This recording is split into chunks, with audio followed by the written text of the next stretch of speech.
The 3-year punishment had ended, and Henry brought another woman to pick me up. He said, "I heard you've learned your lesson, so I'm giving you a chance to repent. Your sister Sandra is gentle and graceful. Learn from her, and don't stir up trouble anymore." Everyone expected me to cry, to plead my grievances, to cling desperately to him as if he were my only lifeline, but I simply lowered my head calmly and bowed deeply in gratitude. Henry frowned. "Jazmin, I'm your fiancé. You don't have to be so distant with me." I smiled. Not for much longer. 3 years of suffering, and I had finally accumulated enough points. In just 10 more days, I would be free from this world forever. From this moment on, Jazmin Mu falls into the dusk, never to cross paths with you again. Chapter 1. I had just returned from the mountains, still in my dirty clothes. Before I had a chance to change, I was urged to hurry to the open space at the village entrance.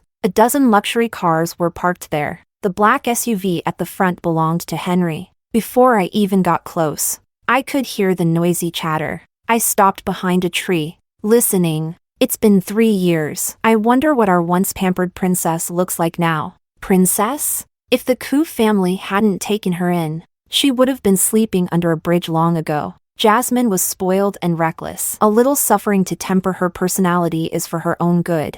That last soft voice, I recognized it instantly. Sandra. She was the woman Henry had once longed for but could never have. She had returned to the country with her child after a divorce, spending most of her time living in the Ku household. 3 years ago, during an argument, I accidentally hurt Sandra. Henry had personally exiled me to the mountains. Before leaving, he said, "If 3 years aren't enough to fix you, I'll make it 6 or 10. Jazmin, you're so young, yet your hands are already so ruthless. I'm punishing you for your own good. With this temper of yours, how will you ever become the daughter-in-law of the Ku family? For my own good." So he abandoned me in a remote village, leaving me at the mercy of others. So he gave me not a single cent, forcing me to fend for myself. So he cut off all my contact with the outside world, turning me into a mute, a deaf person. I wanted to laugh, but I couldn't.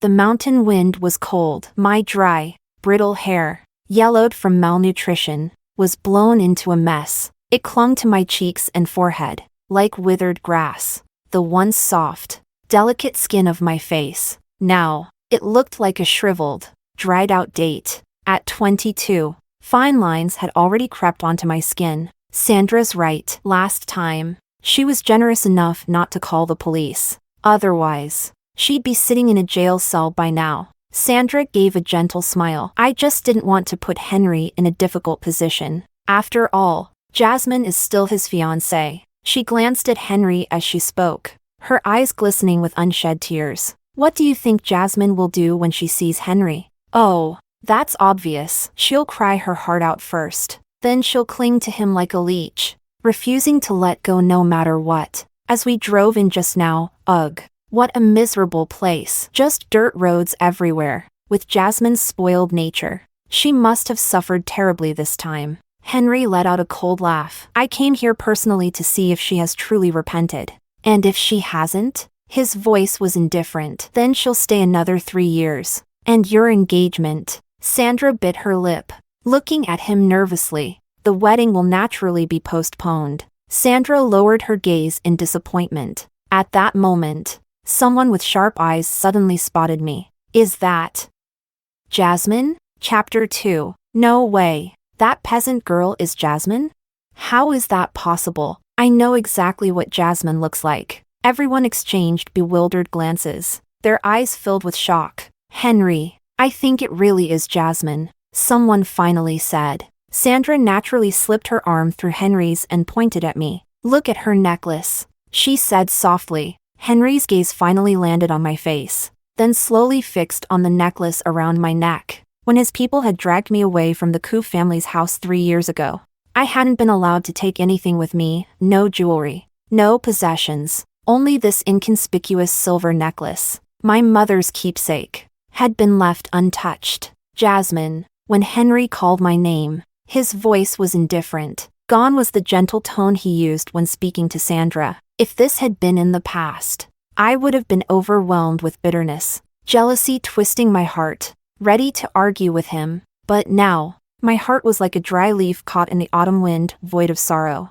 void of joy. Mr. Ku. I pushed the messy strands of hair behind my ear. Henry's brows furrowed slightly. I heard you've learned your lesson, so I'm giving you a chance to repent. Your sister Sandra is kind and gracious. When we return home, you should learn from her. Stop causing trouble and making the family worry about you. I didn't respond, only nodded slightly. Henry's frown deepened. He used to think I was too talkative, too noisy. He'd always scowl whenever he saw me. Now that I was as quiet as he had wanted, he still seemed annoyed, but I no longer cared about his emotions. I simply stood there, head bowed, like a severed, lifeless tree stump, devoid of any feeling. Jazmin, what happened to your foot?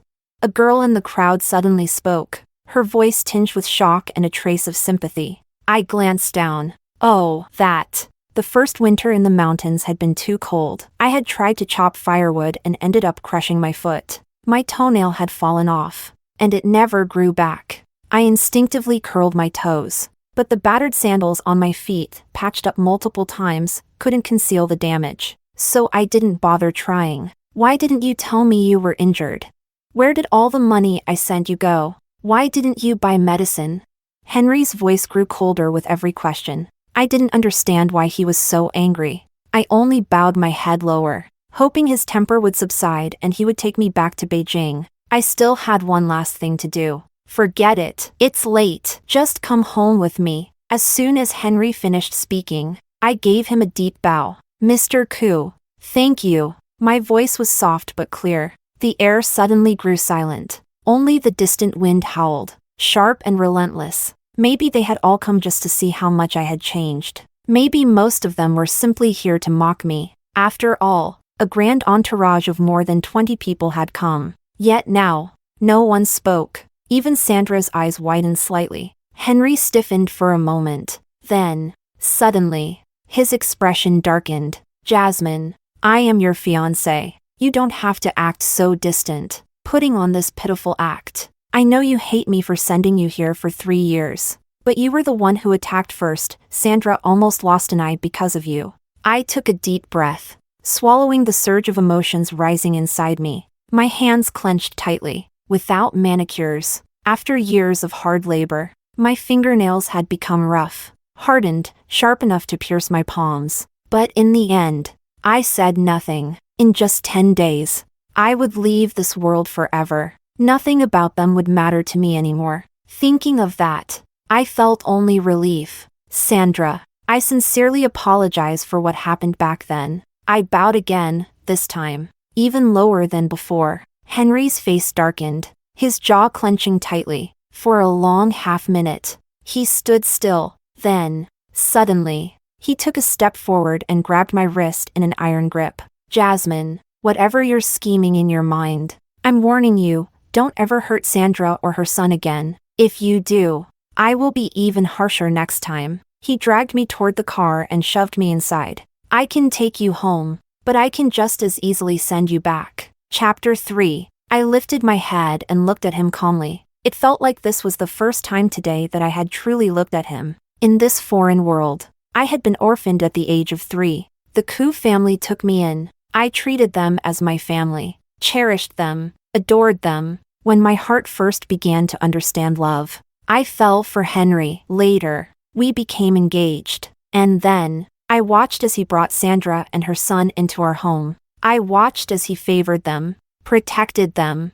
I watched as he treated me like a ticking time bomb. I cried. I fought. I broke down. I lashed out. I even thought about ending it all. But I had never thought of harming Sandra or her child. Yet, aside from my adoptive mother, no one believed me. Unfortunately, by the time I was sent away, my adoptive mother was gravely ill, drifting between consciousness and unconsciousness. She could no longer protect me. Mr. Ku, don't worry. I won't be reckless anymore. I'll change. Perhaps my obedience pleased him. Perhaps. Seeing the state I was in, he felt a shred of pity. The cold anger in Henry's eyes seemed to ease. He even reached out, brushing a strand of my hair behind my ear. Jazmin, if you had been like this earlier, you wouldn't have had to suffer for 3 years. When we get back, try to get along with Sandra. Treat her like a sister, just as I do.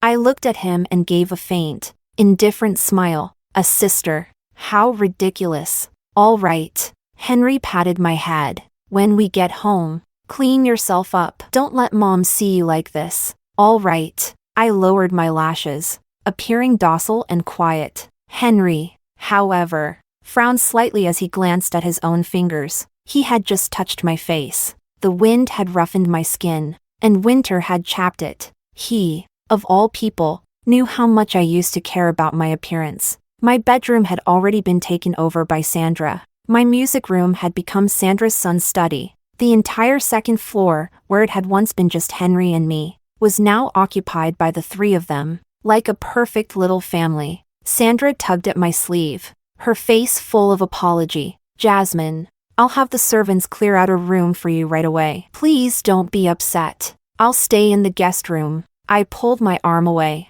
intending to wash up and change before visiting my adoptive mother. But Sandra grabbed me again. Jazmin, are you mad at me? Don't worry. I won't fight you over this. I'll have David clear out his things right away. Why should I have to move out? Uncle Koo said this is my home. I can live wherever I want. Sandra's son, David, ran down the stairs, crying and yelling. Sandra immediately rushed to comfort him. But then, David suddenly picked up a teacup and threw it at my face. Sandra reached out to stop him but failed. The cup didn't hit my face, it slammed hard into my knee. Sandra glanced at me, bit her lip, and then, to my surprise, raised her hand and slapped David. Why are you so rude? Uncle Koo was just being polite. And you took it seriously? This isn't your home, it's your Aunt Jazmin's home. You don't have a home. Do you understand? As she spoke, Sandra burst into tears, sobbing uncontrollably. When Henry walked in, this was the scene he saw. A mother and son, crying in each other's arms. Uncle Koo, are you going to throw my mom and me out? Who said that? Uncle Koo would never kick you 2 out. Henry bent down and picked him up, gently comforting him. Then why? The moment she comes back, do we have to move rooms? Uncle Koo, I don't want to live in the servants' quarters. Chapter 4. Henry's face darkened. Jazmin, you're still as stubborn as ever. You've barely stepped foot inside the house, and you're already stirring up chaos. They are just a helpless mother and child. Can't you have a little compassion? Henry, don't say that, Sandra murmured, lowering her head, tears shimmering in her eyes. This is Jazmin's home with you. David and I are just guests. We should know our place. Her delicate, slender figure trembled pitifully, like a fragile willow swaying in the wind. Henry's expression turned stormy. The room stays as it is. You two will keep living there. There are plenty of empty rooms in this house. It's not like we can't find a place for you. His gaze landed on me with open displeasure. If you have any complaints, take them up with me. But if you dare throw a tantrum, cause a scene, or lay a hand on them, Jazmin, you know I won't forgive you. I looked at Sandra. She let out a few soft sobs and quickly averted her gaze. I looked at David. His tear-filled eyes shone with smug triumph. Finally, I turned to Henry. He seemed to be waiting for me to lash out, to snap, to throw a jealous fit like I used to. But I was calm, as still as deep water. I even smiled faintly. All right, no changes. I can sleep anywhere. The servants' quarters are fine too. With that, I picked up my worn-out cloth bag and walked upstairs. 10 more days. I just needed to endure 10 more days. Even a servant's room was better than the drafty shack in the village. I wasn't picky. After showering and changing, I headed downstairs. My first priority was visiting Madame Koo at the hospital. To get to the garage, I had to pass through the garden. The sun was setting, casting golden hues over the flowers and trees. Henry was in the garden, playing ball with Sandra and David. He had been standing off to the side, watching, but the moment I stepped outside, he suddenly moved behind Sandra, gently grasping her wrist. You're holding the racket wrong, he murmured, from where I stood. It looked as if he was embracing her from behind. Sandra's cheeks flushed slightly. She shot me a glance, a hint of challenge in her eyes. Then, she leaned back against him, pressing even closer. Henry, am I being a little clumsy? It's fine, I'll teach you. David suddenly clapped his hands and shouted. Uncle Koo and Mommy look like a real couple.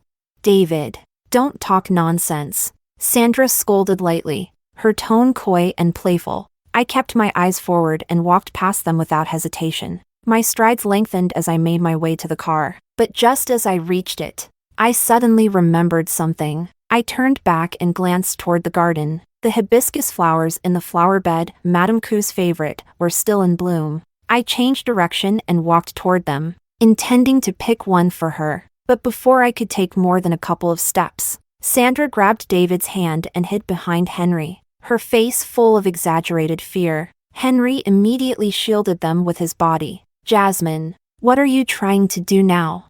I'm warning you. I didn't spare them a glance. I simply strode past them to the flower bed, plucked two of the most beautiful blooms, and turned to leave. So I didn't see. Sandra biting her lip, watching my back with a thoughtful expression. And I didn't see. Henry standing still, brows furrowed deeply, his gaze locked onto me as I walked away. He didn't move for a long time. Even as Sandra called his name several times, he seemed not to hear her. He didn't respond at all. Chapter 5. 3 years had passed, and Madame Koo's health had deteriorated even further. I waited at the hospital for a long time before she finally woke up for a brief moment. Her caregivers and nurses had told me that she barely recognized people anymore, but when I stood by her bedside, holding a hibiscus flower, she recognized me instantly. Jazmin, you've come. My tears spilled over in an instant. I'm sorry, Mom. It took me so long to visit you.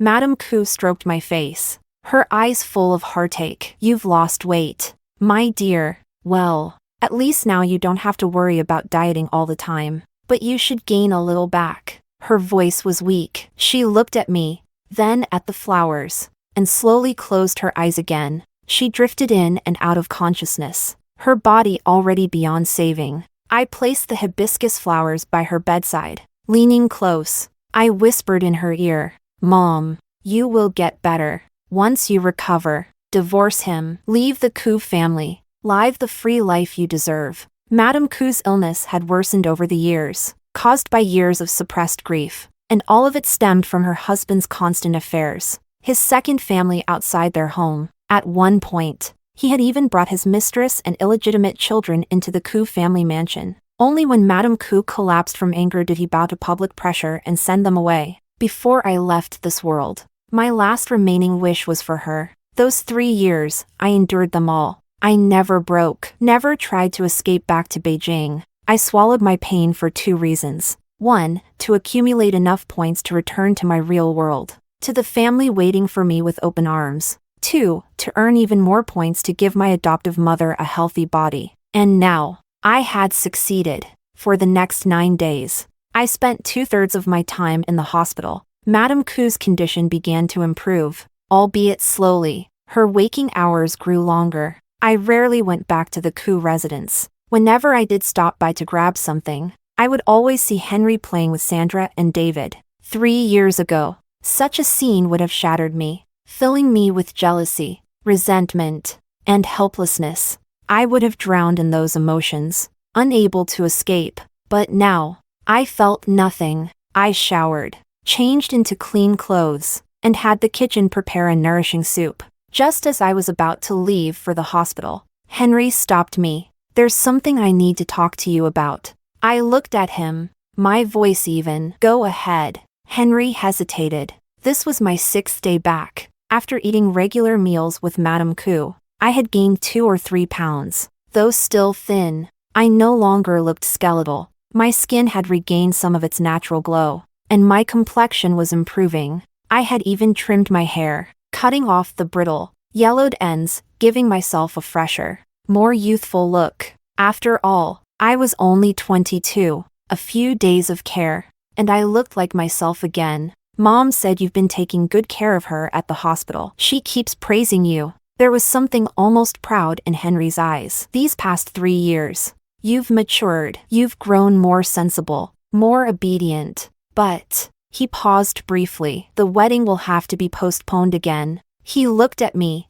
as if gauging my reaction. Don't overthink it. This has nothing to do with Sandra. That's fine. I cut him off. You can handle it however you want. Jazmin?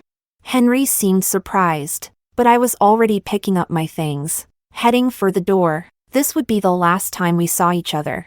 I just wanted to spend my remaining time with Madame Ku. Are you mad?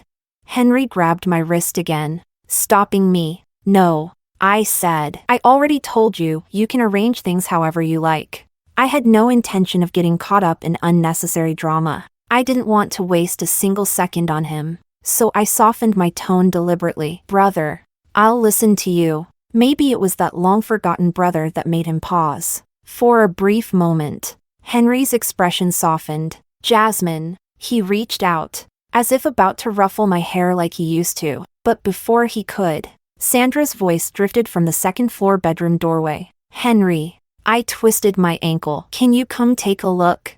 He turned instinctively. I seized the opportunity to slip out of the living room. Behind me, Sandra's voice remained gentle and pitiful. Is Jazmin mad at me again?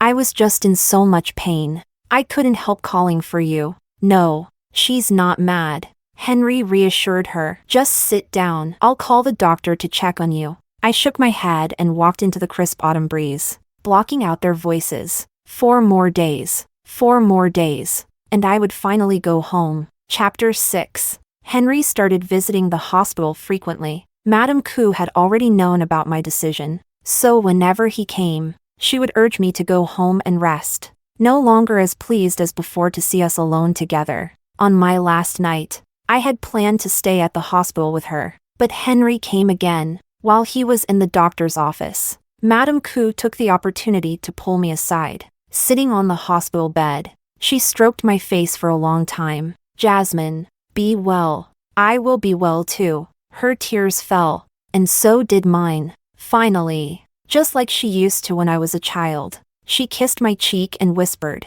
Go, Jazmin, never come back. I left the room without daring to look back. I had been only 3 years old when I was brought into the Ku family, too young to understand much. Madame Ku had raised me like her own, with love and patience. Her kindness had long surpassed mere duty. It had become the deepest bond of my life in this world. The only thing, the only person, I was still reluctant to leave behind. Back at the Ku residence, I began packing my things. I could only take so much with me. In the end, I brought only my photographs with Madame Ku, the bracelet she gave me on my 18th birthday, and nothing else. The photos of Henry and me, I tore them all to shreds and burned them. Everything he had ever gifted me, I left neatly arranged on the table. I took nothing from him. At dawn, Henry returned from the hospital, and the final act of this play began. The moment his car pulled into the driveway, Sandra came running down the stairs, sobbing, Henry, please, save David. I beg you, save David. She collapsed into his arms, weeping pitifully. I know Jazmin resents me, but if she has any grievances, she can take them out on me. Why would she harm David? He's only 7 years old. What happened? Sandra, tell me clearly. This morning, I was dressing David. The moment he put on his clothes, he broke out in a rash all over his body. I checked. His clothes had been washed last night, but someone smeared seafood extract on them. The servants said that last night. Only Jazmin went to the laundry room. She knew David was allergic to seafood. 3 years ago, she did the same thing. By the time I came downstairs, Henry's face was already dark with fury. Of course, 3 years ago, David had suffered a severe allergic reaction and nearly suffocated, and I had been the culprit. Back then, I had denied it, kicking and screaming. In the struggle, I had shoved Sandra. By sheer misfortune, she had hit her head on the corner of the table, just inches away from losing an eye. Henry had been furious, sending me to the countryside himself. Now, 3 years later, David had another seafood allergy episode, and once again, I was the prime suspect. But this time, I didn't argue. I didn't defend myself. I simply smiled as I watched Sandra perform her grand spectacle. Henry, however, was incensed by my indifference. Jazmin, do you have anything to say for yourself? I shook my head. Nothing. You did this because you resented Sandra for delaying the wedding, didn't you? No. Then it's just your same old ways. I chuckled. Think whatever you want. Jazmin, if anything happens to David, what will you do? I looked at him with exhaustion. Kill me? Send me back to that place again? I let my voice grow hollow. Defeated. After all, you never believe me. No matter how I explain, you never listen. You never trust me. So there's no point in saying anything. There's only one way left to prove my innocence. With that, I reached for the fruit knife on the coffee table. Jazmin, what are you doing?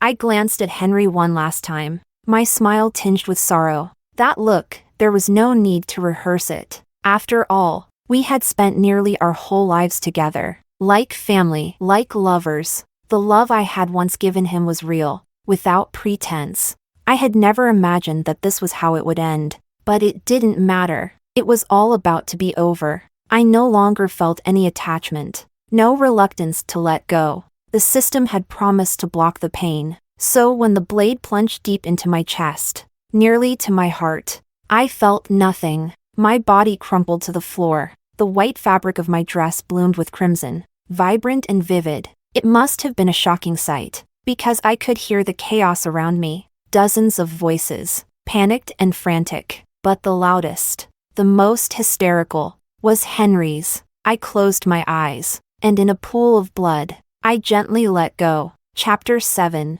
Jazmin. Jazmin. Henry desperately pressed his hands against the gushing wound, but it was useless. He could feel my body growing colder by the second, until, at last, my breath weakened, teetering on the edge of stillness. Sandra stood frozen in shock, her face ashen. The servants were in chaos, some dialing for emergency help, some shouting in panic, some so terrified they fainted on the spot. And then, one of them, face blank with horror, suddenly fell to their knees. It was her. She paid me to do it. 3 years ago, she was the one who ordered me to do it. 2.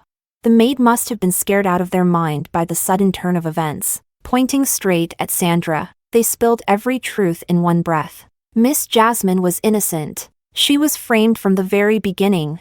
It was this vicious woman, she even used her own child as a pawn. Henry snapped his head toward Sandra. Sandra let out a shriek and scrambled toward the stairs. David was still upstairs. He was indeed allergic to seafood, but with the right medication, his symptoms would have been easily managed. No one had expected me to act so drastically. I had thrown off the rhythm of Sandra's carefully orchestrated play. But none of that mattered to me anymore. The one who had schemed would now reap her own downfall. Perhaps. In the end, karma had finally come full circle. Jazmin, do you want to leave now? Or, do you want to stay and watch how this ends?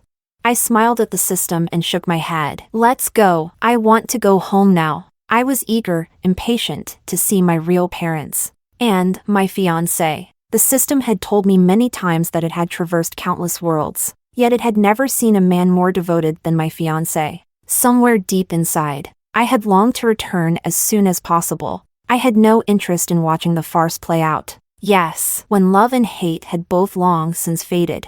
What happened to them no longer concerned me. And in the next moment, the Jazmin of this world, cradled in Henry's arms, bled out for the last time. She took her final breath, and everything after that had nothing to do with me anymore.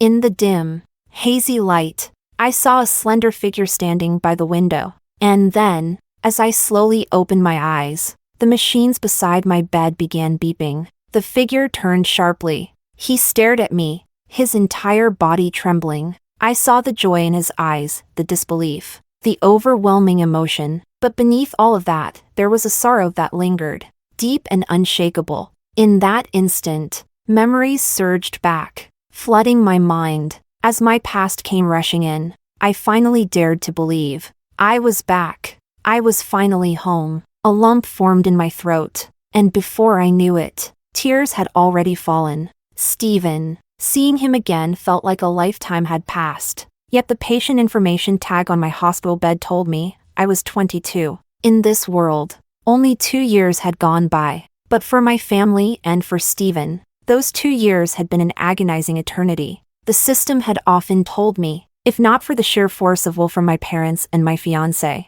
I never would have had a chance to return, especially Stephen. He had once sworn before the gods, willing to trade half his lifespan if it meant I could wake up and live a long life. But the truth was, I had never treated him well. From the moment we got engaged at 18 until my accident at 21, I had spent nearly every day trying to break off our engagement. I despised the old-fashioned traditions that bound us. I hated his unwavering, almost obsessive devotion. I hated the predictability of a future that had already been decided for me. And in the end, I had directed all my frustration, all my resentment, towards Stephen. I fought with him, gave him the cold shoulder, humiliated him in front of others. I deliberately did things he hated, hoping he would be the one to call off the engagement. After my accident, the doctors had declared that I would never wake up. My parents had tried to convince Stephen to move on, to cancel the engagement, to stop wasting his time on me,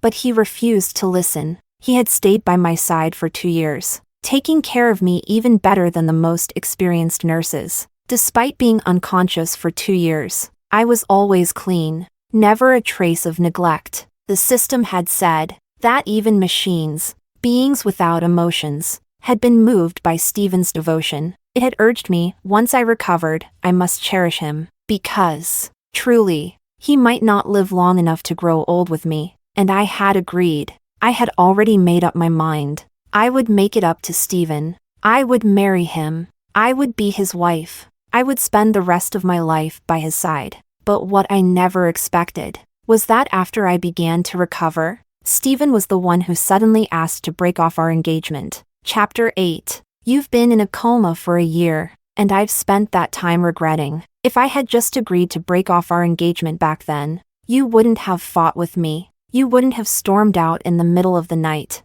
and that accident wouldn't have happened. Stephen adjusted his glasses, looking at me with a faint smile. Jazmin, you're still so young. You shouldn't be tied to a man you don't love for the rest of your life. I'm letting go. I'm giving you your freedom. He handed me the engagement token our families had exchanged when we got engaged. His ring finger was bare. The engagement ring he had worn every day, without fail, was gone. All that remained was a faint, pale mark where it had once been. I glanced down at my own hand, also empty. Only then did I remember, after the engagement ceremony, I had taken off the ring and never worn it again. A dull ache spread through my chest. Something lodged itself in my throat. I had so much I wanted to say. But now, at this moment, I didn't know where to start. Seeing my silence, Stephen didn't press me. I should go. Rest well and recover. When you're discharged, I might not be able to come pick you up. Jazmin, take care of yourself. Stephen stood up slowly. The sunlight stretched his tall figure into a long, solitary shadow. Yet he looked so cold, so distant. My vision blurred before I realized I was crying. I couldn't even see the expression in his eyes. I'm leaving now. You won't have to be bothered by me anymore. He lifted his hand slightly, as if wanting to touch my face one last time, but before he could, he let it drop. I watched him turn away. The moment he stepped forward, I reached out, gently grasping his fingers. Stephen, where is your ring? I felt him tremble, and then, instinctively, he tried to pull his hand away, but I tightened my grip. Stephen, where is your engagement ring? He turned back, looking down at me. His Adam's apple bobbed harshly. When he spoke again, his voice was slightly hoarse. It's in the box. Take it out. Jazmin, take it out. I don't have the strength right now. Stephen's lips pressed into a thin line. He stared at me for a long moment. Then, finally, he pulled his hand free, reached for the small box beside him, and opened it. He took out the ring and held it out to me. I took the box, opened it, retrieved the ring, and looked up at him. Stephen, give me your hand. But he didn't move. His long fingers curled slightly, clenching into a loose fist. Jazmin, you don't have to do this. Do what? You don't have to force yourself into this, just to repay me. You think I would do that? Stephen didn't answer. But the sadness that had always clouded his eyes, now, there was a flicker of something else, a hint of light. If I wanted to repay you, there are many other ways to do it. Do you really think I would tie myself to someone for a lifetime out of mere gratitude? Jazmin, why? I was asking myself the same thing. Maybe it was those years in another world that finally taught me to cherish what was right in front of me. Maybe, deep down, the old Jazmin had always loved Steven. She had just been too young, too unsure, too blind to recognize her own heart. But the person I was now, what I valued most was sincerity. I looked up at him, blinking back my tears with a small smile. There was no need to recount all the pain and suffering I had endured in another world. It would only make the people who loved me sad. Steven, I had a very long dream during these 2 years. In that dream, we lived a full life together, a happy one. And in that dream, I told myself, if I ever woke up, I would marry you. Of course, that is, if you still want to marry me, if you still want to be with me. I looked at him, waiting for his answer. He was silent for a long time. Then, finally, he spoke. Jazmin, maybe you've forgotten some things after being asleep for 2 years. Wait until you remember what I was really like. If, after that, you still want me, then we'll get married. Chapter 9. What was the real Steven like? The system had never told me in detail. It had only given me vague hints. That he was a few years older than me. That his possessiveness was terrifying. That my younger self had been desperate to escape him. That I had instinctively resisted being with him. But I never imagined he was exactly like the obsessive male leads in novels. It wasn't just that he loved me too intensely. His love bordered on something dark, something nearly pathological. In the Zhou family estate, he had a private study. Inside, the walls were covered with photos of me from childhood to adulthood. Every little thing connected to me had been carefully preserved. Even the glass marbles I had played with as a child. Even broken dolls from my younger years. The most absurd thing? My 18th birthday portrait had been made into a massive poster, hanging directly on the wall across from the door. And the most unsettling thing of all?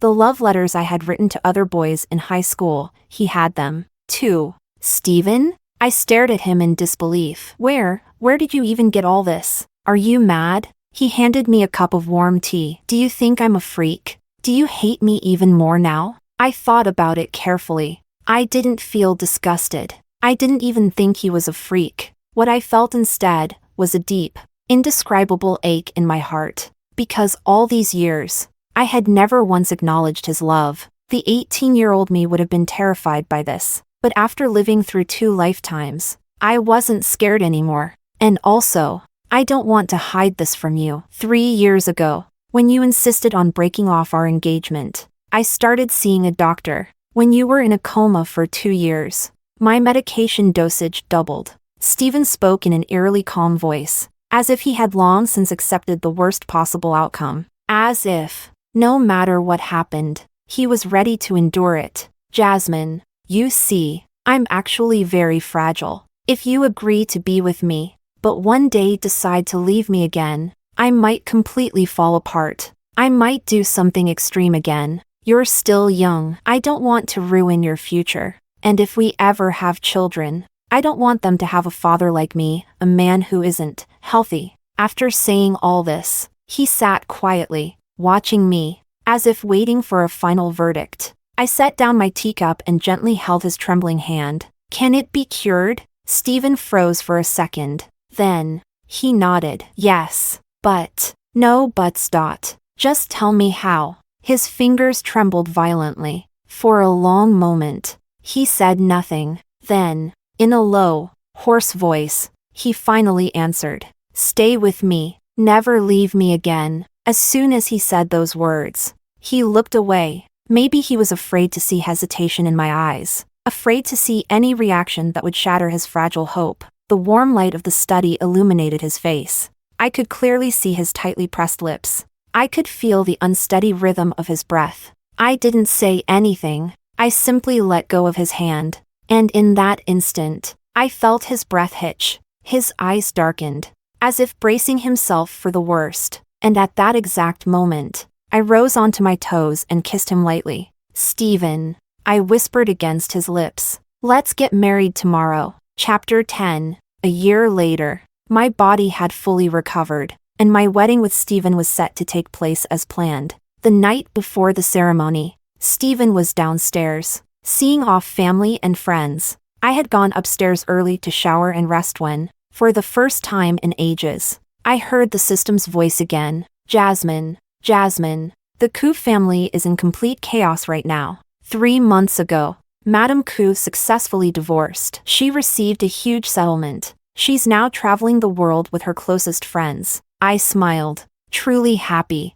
I hadn't expected to hear anything about Madame Ku again, and knowing she was free and living her best life brought me genuine joy. That's wonderful news. Yes, Madame Ku is doing well. But Mr. Ku? He's absolutely furious over the divorce. His reputation is in shambles, and he's practically lost his mind. The Ku family is falling apart. After you died, Henry finally uncovered the truth. And those 3 years you were sent away? Henry had actually ordered someone to send you money every 3 months. But Sandra secretly intercepted it all. I laughed. That's not all Sandra's fault. If Henry had ever considered me a person, if he had even spared me a shred of concern, he wouldn't have let me be used and discarded so easily. You're right. We all know that the real culprit was him. But Henry beat Sandra, and he didn't hold back. Mr. Ku tried to intervene, but then it was exposed that Sandra had been secretly involved with him all along. Turns out, she had hooked up with Mr. Ku shortly after moving into their home, but she wanted to officially marry into the family. So she kept it hidden. Henry nearly lost his mind when he found out. He threw Sandra and her son out immediately. I wasn't surprised. Sandra had always been calculating, just never as smart as she thought she was. Oh, and about her son, David. You know how he had that seafood allergy and didn't take his medication in time? His throat swelled up, causing severe oxygen deprivation. He barely survived, but he never woke up. The medical bills are astronomical, and Henry refused to give her a cent. Sandra's ex-husband also found out about what happened. He cut off all child support payments. He's even hiring a lawyer to reclaim the property he had given them in the divorce settlement. Sandra's completely ruined now. Her reputation is in the gutter. Even her own family and friends are avoiding her. The system let out a rare sigh. I considered everything for a moment, then asked, "You didn't come to me just to tell me all this, did you?" "No, I came because of Henry. Jazmin, after your death, Henry completely lost it. Maybe it was the way you died. It was too much of a shock for him. He refused to bury you. He sought out every possible religious or mystical way to bring you back. And somehow, he found us." I narrowed my eyes. "And what does he want?" "To see you." "There's no need for that." That's what I thought, too. But he was willing to trade everything he had just for the chance to see you one last time. I remained silent. Then the system added something that made my heart skip a beat. "Jazmin, this reminded me of your husband. Stephen is well loved in our system world. My colleagues and I didn't want to see him die young. So," I sat up straight. "So what?" "I made Henry trade half of his lifespan in exchange for seeing you." I was momentarily stunned. But then, relief and happiness surged within me. "So, Stephen can now live a long life?" "Yes, but in the end, the decision is still yours. You have to agree to it." "I agree." I didn't hesitate for even a second. If I could, I would have given all of Henry's lifespan to Stephen without a second thought. "Great! Now, when would you like to meet him?" I glanced at my reflection in the mirror. My skin was glowing. My complexion radiant, a woman truly loved, thriving in happiness. I reached up and removed the pearl earrings I was wearing. "Send him a wedding invitation. Tomorrow is my wedding with Stephen. Let him attend as a guest. Oh, and tell him he better bring a proper wedding gift." Stephen and I had already planned everything. None of our guests were required to bring gifts. Instead, there would be a charity fundraiser at the event. All donations would go toward helping women and children in impoverished areas. To me, Henry was no different from a stranger, but if he still had some use left in him, I would squeeze every last bit of it dry. Chapter 11. Hand in hand, my parents walked me down the aisle toward Stephen. They were crying so hard, their tears falling uncontrollably, and my own vision blurred with emotion. When Stephen took my hand, I caught a glimpse of the jade bracelet around my wrist. In that other world, Madame Ku was probably traveling through mountains and rivers with her close friends right now. Knowing she was happy, that last lingering tie to that world faded away. From this moment forward, Jazmin and Stephen would spend their lives together in this one. I knew Henry was somewhere in the guest seating, but where exactly? Which row? I didn't know, and I didn't care. This was one of the most important days of my life. I refused to let anything cast a shadow over it. When Stephen and I exchanged rings and sealed our vows with a kiss, I heard a faint commotion from the audience, but it quickly died down. From beginning to end, neither Stephen nor I spared a single glance toward the crowd. After the reception, as Stephen and I were driven to our wedding suite, a sleek black car silently followed behind us. I knew who it was. Henry. Stephen, however, was unaware, but he was always sensitive when it came to matters between us. So it didn't take long before he sensed something was wrong. His grip on my hand tightened, tighter and tighter, until my fingers ached. Stephen, what's wrong? He didn't answer. He simply pulled me into his arms and held me tightly. We had both had our fair share of drinks that night. His body carried the scent of deep, rich alcohol, yet it was still intoxicatingly familiar. Jazmin, I feel like I'm in a dream. Stephen looked down at me, his eyes laced with an unshakable melancholy. I didn't say anything. I simply looped my arms around his neck and kissed him. In the months leading up to the wedding, we had shared plenty of intimate moments, but Stephen had always stopped us from going all the way. I knew why. No matter what, he always put me first. Even on the eve of our wedding, he had wanted to leave me with an option to walk away, a final chance to change my mind. But he didn't know, the woman I was now had already fallen deeply, irrevocably in love with him. Stephen, don't overthink. I kissed him again, my movements awkward yet eager. Tonight is our wedding night. After tonight, even if you want to leave me, you won't be able to, because I'll cling to you forever. In the shifting glow of passing streetlights, Stephen stared at me, his dark eyes unreadable. Then, slowly, he smiled. Jazmin, he whispered, I would gladly be trapped by you forever. That night, the black car Henry sat in remained parked outside our villa. I didn't go out to see him. I didn't allow the servants to let him in. Inside, the lights of our wedding suite remained on until the early hours of the morning. What happened within needed no further explanation.